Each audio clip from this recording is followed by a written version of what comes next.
This is Bar, the largest port in the Balkans, a gateway to Central Europe. The harbour is located in Montenegro, but China could soon annex it completely legally. Why? It all started when Montenegro decided to build a motorway to open up the country. A Chinese bank provided a $1 billion loan in 2015. 6 years later, only 40 kilometres, in red on this map, have been completed. The project has been hit by construction delays and financial problems. The €1 billion have already been spent. In order to complete the project, Montenegro's government will have to fish out more money. The Prime Minister is furious. At the end of his inspection, he didn't even try to conceal his concerns. I have to admit, this is the most expensive motorway in Europe. In Serbia, a section of the same length and similar topography costs €16 million per kilometre, and here it is, 26.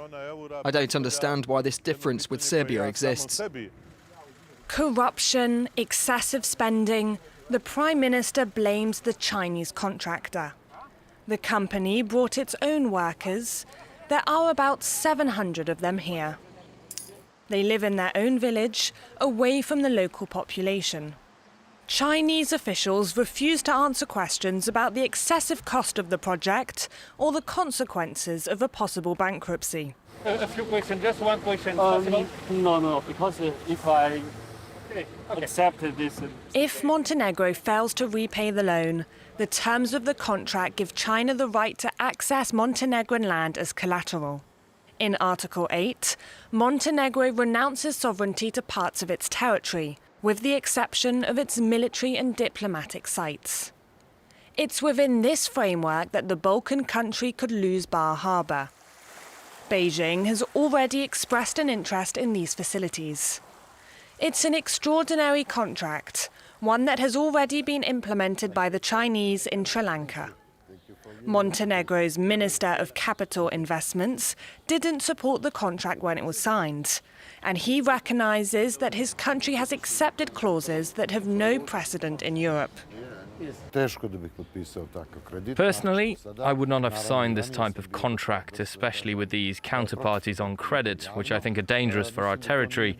But now that I am a minister, I have to make sure that the work is done, that this motorway is built, and I have to remove the financial risk. To pay for this motorway, which at the moment only connects villages, the government could ask for help from the European Union. In the capital, Podgorica, the idea has caught on, and people here are turning directly to Europe. We're going to need Europe's help to escape this. The EU isn't going to allow that. I'm 100% sure. To be honest, I think Montenegro is already a sold-out country. To the Chinese, to the Russians, to the Germans. Why not the French? Our territory does not belong to us anymore. Would the Chinese accept this solution? It's not a given. The contract specifically specifies that only Chinese courts would have jurisdiction in the event of a dispute.